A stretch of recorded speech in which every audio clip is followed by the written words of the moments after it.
Guyyaa harka fuune kabajamtoota hordoftoota kiyyaa akkam jirtu nagaa keessaniin fayyaa kooti. Namoonni chaanaala kootiif sabiskiraayib gootanii maatii hin taane sabiskiraayib gochuudhaan maatii koo ta'an affeerraa kiyya. Har'aan kana wantiin waliin ilaallu application of equilibrium jecha kutaan chemistry kutaa 11 akkuma beekamu kana durallee paartiidhaan hedduu hojjennee turre. Paartiidhaan san keessatti wantoota hedduu ilaallee turre. Unit 4 irraa kaanee ilaalaa turre. Unit 5 amma gara xumuraan jirra jechaadha. As keessatti application of constant equilibrium. What is application of constant equilibrium? How we do? What's important of application equilibrium in the so on we seen in the future. So let us continue. The value of equilibrium constant predict extent of reaction at equilibrium. It says the value of equilibrium constant predicted by what?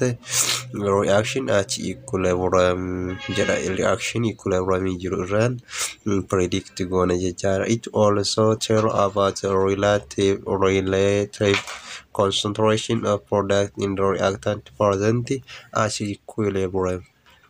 So it relates on what? Product in the reactant present at equilibrium. Is a rate depend on the other one.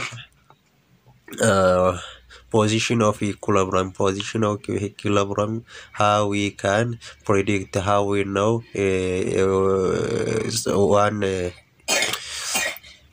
one equation is at equilibrium on greater than equilibrium in the what determines them can just waliin ilaala jechuudha. So in case you have three type of value questing constant equilibrium value sadi qabachaadha. Inni tokko case 1 when case greater than 0, this indicates that the value of numerator is greater than denominator, so formation of product is favored at the equilibrium. This means when case is greater than 0 means if the reactant irra jiru is a product irra jiru gadi ta'e jechaadha. Is a product irra jiru gadi ta'e oggusan reactantiin favored ta'e jechaadha. Productiin immoo favored hin ta'u jechaadha. Isa kana inni kun case is equals to 0 jechuun when case is equals to 0 jechuun at equilibrium jechuudha. At equilibrium it indicates that forward reaction is equal to the rate of backward reaction jechuudha. Extent of reaction case value also predicts the extent of reaction at equilibrium. This means very large value of Kc indicates very large value if value of K is very large. Inni kun sorority yookaan guddatu ta'e maal ta'a? Reaction very large at the equilibrium. This means reaction is reactant have been consumed at equilibrium. Reactant in kenna most consumed ta'a jechaadha. Very small case indicate exchange of reaction is very small at equilibrium. Equilibrium irratti baay'ee xiqqoodha. Most of reactant will be in the reacted state. Reacted state irra jira jechaadha. Reactantiin hedduun isaa reacting ta'anii hafee jira, sababa wayiitiin hafee jira jechuudha. As we seen in activity 5.6 predict whether the formation of product is favored in the following reaction. This illustrates this about what the K value, which one of favored reactant say. Is a when we seen a nitrogen At gas plus hydrogen, it gives 2 molecules of ammonia. At Kc is equal to 3.6 times the power of 8. It is favored because of what? Kc is very large. Very large. Kc'n kenna baay'ee large waan ta'eef inni kun favored ni ta'a jechaadha. Isa V kana ogguu laallu isa kana irratti keesiin kenna maal ta'e baay'ee xiqqaa waan ta'eef iddu galeessa it is a medium yoo jenneen illeen ta'a but it is also unfavored. When we see this KC very small, very small, it is what almost completely unreacted reactant, and so unfavored product. The other one is reaction quotient. Reaction quotient. We seen about reaction quotient. Reaction quotient is the ratio of concentration of product to concentration of reactant raised to power of the respective coefficient at any stage of start after start of the reaction. For general reaction, this means a reaction at any state. Reaction equilibrium irra jiru, jalqaba irra jiru yookiin after equilibrium irra jiru jechaadha wanti beekuu qabnu. Isa kana sirrii hubachuu qabdan at any stage. Fakkeenyaaf isa kana ogguu laallu. K greater than 0 ta'u Kc ta'uu danda'a. K is equal to Kc ta'uu danda'a. Q is equal to what? Greater than or less than Kc ta'uu danda'a jechaadha. Isa kana hunda isaa adda baasnee ilaalla. So nu faana. The other one is reaction quotient. The reaction quotient is the ratio of concentration of product to concentration of reactant raised to power of their respective coefficient at any stage of after starting of reaction. So isa kana jechuun maal jechuudha? Isa kana jechuun maal jechuudha? Reaction at any stage of the reaction. Quotient kun any stage kamirrattu kan dalagu jechuudha. Fakkeenyaaf akkuma reaction constant kaniin hojjetamu haaluma saniini asirraa wanti akkuma argaa jirtan kunoo isa kana jechaadha. Asirratti akka waan confuse hin taane maalisi fakkaate akka confuse hin taane haaluma constant equilibrium constant tiin hojjetama. Kc'n dursee isinii kennama. Kc sanii if Q reaction constant equals to Kc at equilibrium jenneetiin deebisna. If Q less than Kc, Q kun less than Kc yoo ta'e maal jennaani? Reactant favored product favored waan jennuutu jira. Kc greater than Q greater than Kc yoo ta'e maal akka ta'u gara fuulduraatitti kan ilaallu ta'a. Nafaana bu'aa isiniin jedha. Akkuma olirraa argitan isa kana reactantii fi reactantii productii M maal akka ta'e initial stage of amount of product forward is low at initial. At initial, what means? This means at initial stage of reaction, the amount of product forward is low.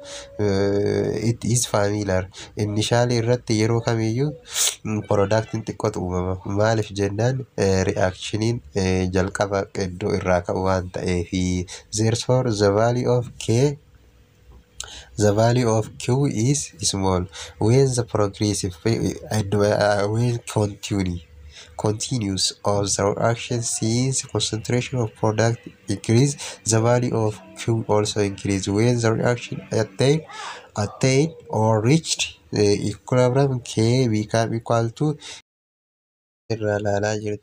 when K greater than Q greater than KC reactant favored this what sababni isaa maali at initially reactant kenna malee productiin baay'ee hin uumamu sababa kanaafu no more small product is formed small product formed waan ta'eef reactant favored dha KC less than Q less than KC jechuun KC guddaa jechaadha. Kana jechuun maal jechuudha? Reactantiin kenna productiin kenna favored jechaadha. Productiin kenna favored sirriitti favored ta'a jechaadha. Q'n kenna KC dha wal qixa hogguu ta'u maayini asirratti kan uumamu ati equilibrium irra jira jechaadha. Wanni beekuu qabnu amma isa kana sirriitti beekuu qabna. Isa kana sadan sirriitti addaan baafanneetiin hin beeknan baay'ee salphaadha. Waa'ee reactant quotientii hojjechuu salphaadha. Keesiin isinii kenname yeroo kamuu kun isinii kenname. Inni kun isinii kenname kaan immoo bifuma equilibrium constantiin hojjetta kiwii. Bifuma equilibrium constantiin hojjetteetiin isa kanaa ol yoo ta'e maal ta'a?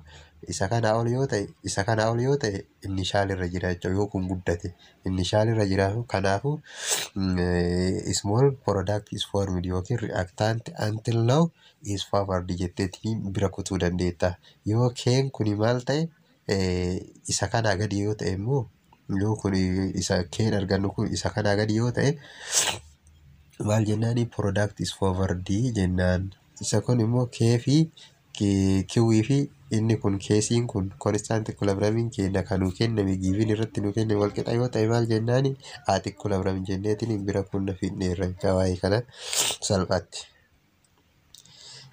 Inni biroo inni haala kanaan hojjetama jechuudha. Haaluma isa duraatiin waan hojjetamuuf isuma kana odeessaa kunillee reaction yeroo keesiidhaan constantii thermal partial pressureidhaan ogguu kenname haala kanaan hojjenna jedha. Kuni wanta nama rakkisuuf homaa hin qabu. Application of quotient jedha. Reaction quotient predict direction of the reaction at any stage jedha. Inni suni maal jedha?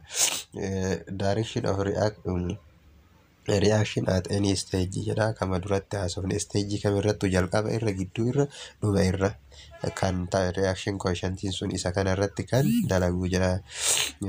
Giving concentration reactant in the product jedha. It also decide whether reaction has attained equilibrium or not. Equilibrium irra jiramu hin jiru isa kana wajjin kanin nutti himu jedha. Decide kan nu godhu jedha. When Q is less than K then reaction will be proceed in the forward direction jedha.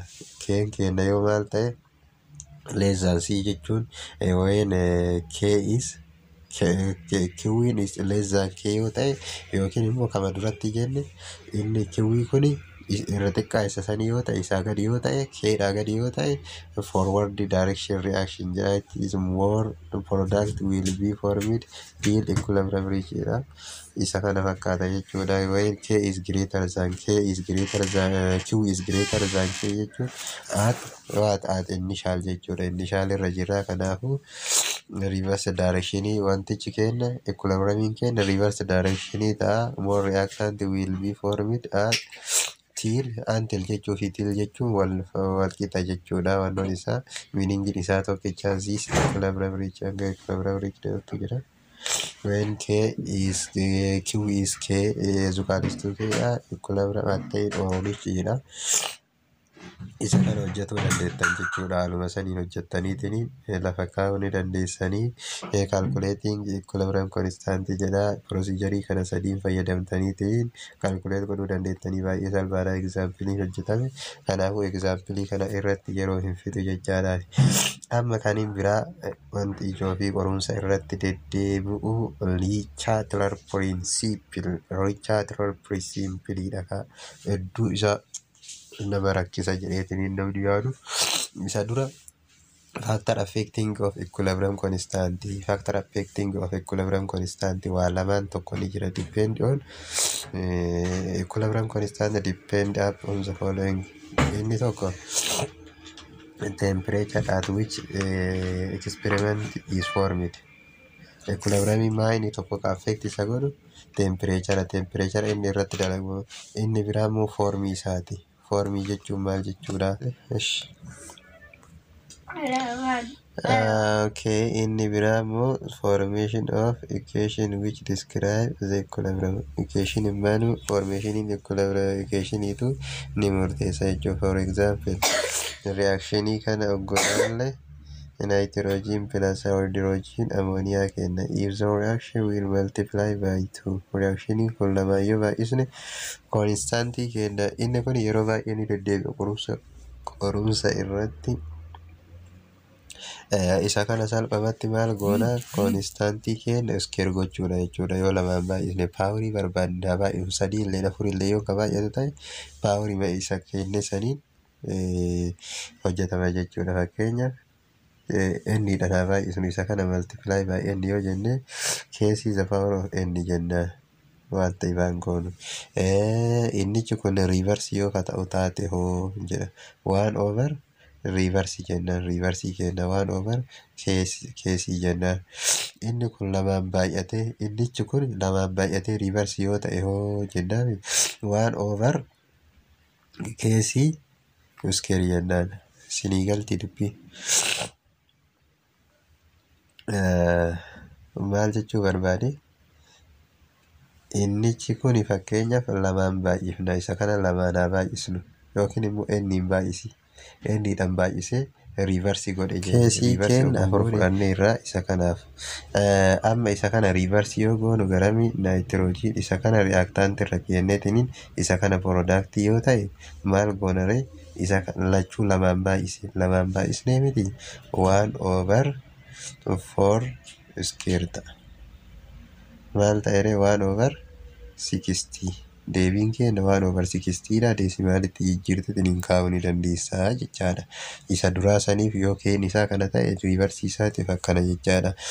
Osoo immoo riivarsii godhuu baannee isuma kana jennee lama qofaan baay'isne hoo riivarsii hin goonu isa kana lamaan yoo baay'isne 4 square qofa keewwu jechaadha. 4 square jechuun 16 yoo riivarsii hin ta'in.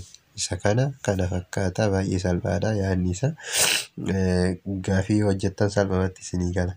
Inni biraa asirratti wanti ilaallu lateral principle isa kana namoota baay'ee kan ittiin taphatuu fi qorumsa irra yeroo baay'ee kan deddeemu. When reaction has attained equilibrium, same temperature, pressure, volume in the concentration remain constant. Reaction in equilibrium yoo ta'e parameetiriin hin jijjiiramu jenneetiniin jalqaba irratti ilaallee jirra. Yuunitii kan ogguu ilaallu jechaadha. Viidiyoo san irra deebitanii ilaaluu dandeessan liinkii isaa isiniif kaa'aa description boxidha.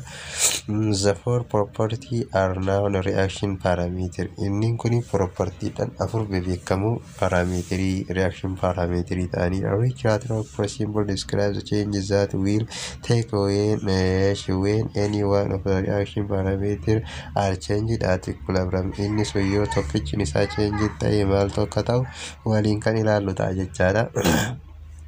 Lateral principle describe effect of concentration in parameter or position of the equilibrium. Position irratti effect qaba jechuudha. That predict innichi kun predict kan godhu maalidha? That predict whether the change of reaction parameter will favor the formation of reactant or product. Product favor the godhamu reactant favor the godha. Isa afkanin ilaallu effect of the change in temperature on the position of equilibrium. Position of equilibrium irra change of temperature akkamitti uumama kan jedhudha. Lateral principle if the temperature of the reaction at equilibrium increase, the reaction will be proceed direction whether the abate so as to undo the effect of heat. Kara heating jiru irra undo fi rendo waan jedhamu jira. Undo jechuun gara fuuldura gara boodaa waan jedhu. Rendo jechuun gara boodaa, undo jechuun gara fuuldura gara fuulduraatti gara faallaa heating jiru heat absorbed san irra deema jechaadha. Isa kana salphumatti osoo processii baay'isuu baanne waan lama qofa laalla sirra. Yeroo isinitti dheeressu haala salphaadhaan akkamitti argadha wanta jettu exothermikii yoo ta'e exothermikii jechuun temperature keenya maal release ta'a jechuudha. Heat release jecha exothermic reaction jechuun heat release ta'a. Exothermikii irratti wanti ilaallu jedha. when temperature is low, more product is formed. Temperature kun asirraa laala. Reaction kun exothermic dha. Temperature kenna yoo temperature kenna xiqqeessinu decrease temperature.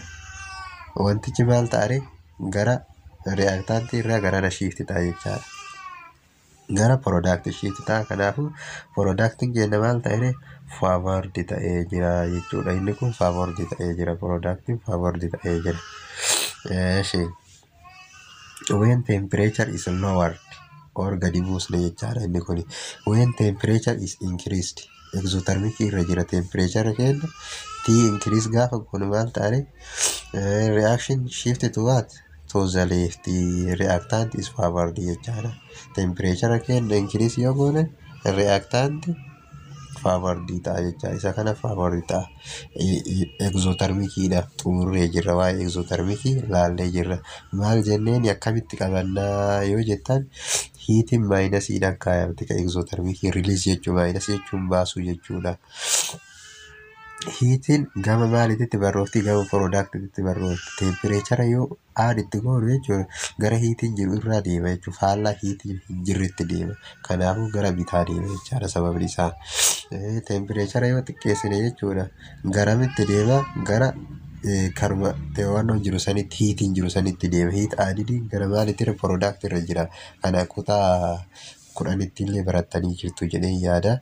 Amma isa kamiin laallaa kan endothermic ilaalla jechaadha. Kan itti aanu kan endothermic.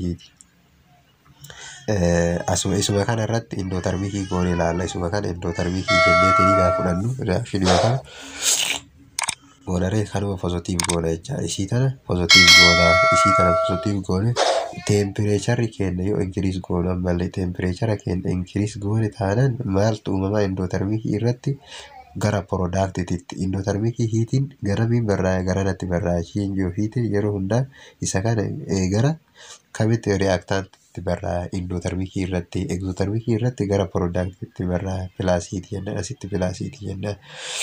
So wanta kana ta'eef maal ta'a heat kenna added yoo goonu gara birraa heat kenna increase yoo goonu gara na shift ta'a jechaadha. Gara product itti shift ta'a. Yoo temperature kenna immoo decrease goonu garam taare product irraa gara reactant itti shift ta'a jechaadha. Isinii galee na fakkaate. Maaltu gaaf kana when lowering temperature reactant is favored jechaadha. Reactant maal taare favored ta'a. When increase temperature product is formed or product favored ta'a jechaadha. Endothermic isa kana fakkaata jechaadha. Wanti isiniin galle yoo jiraate commentii jalatti naaf barreessuu ni dandeessu. Baay'ee salphaadha. Kuni wanta nama rakkisuu miti. Tanumaan jedhe kana qofa qabannaan gahaadha. Endothermic fi exothermic ta'uu jalqaba irratti identify gootu. Endothermic moo exothermic jettanii identify gootu. Erga identify gootanii booda heat yoo daballe endothermic irratti garam deema yoo qannasne hoo yookiin immoo yoo reduce goone hoo garam deema waan jedhu ilaaltan jechuudha. Mi as biratti akka fakkeenyatti heat barreessee isinitti argisiisu. Endothermic akkamitti barraa'a exothermic akkamitti barraa'a jedheetiniin ifa akka isinii ta'u fakkeenya A plus B plus change of heat to form A B yoo jenne inni kun maali endothermic ta'uu isaa argisiisa. Heat waan asitti barrooftaaf jechuudha. Change of heat plus dha jechuudha. Plus change of heat sun plus dha 92 ta'uu danda'a waan ta'e ta'uu danda'a. Endothermic dha. Fakkeenyaaf amma temperature keenya increase yoo goone temperature keenya increase oguu goonu asirratti increase goone temperature kana bakka kana heating kun maal ta'ee ni dabala jechuudha. Gaafa kun dabale garam ta'a karana irraa temperature yoo dabale garana yaa'a jechuudha. Yaa inni keenya garas yaa'a. Isa kana yoo kan heat keenya yoo gadi temperature keenya yoo ka gadi buusum ta'e garana irra wanti wayii waan jiruuf garam deema garana deema jechaadha. Tempereecharii keenya yoo kan gadi buusnu ta'e decrease kan goonu yoo ta'e garam deema gara hiitiin jiru san deema jechaadha. Isinii galee fakkaatti dubbiin akkam isa endootermikiitiif ilaalla. Egzootermikiitiif immoo akkamitti ilaalla? A plus B she give A B plus change of heat. Change of heat. Kanaafuu change of heat keessatti reactant irratti barraa'e maaliif egzootermikiidhaaf.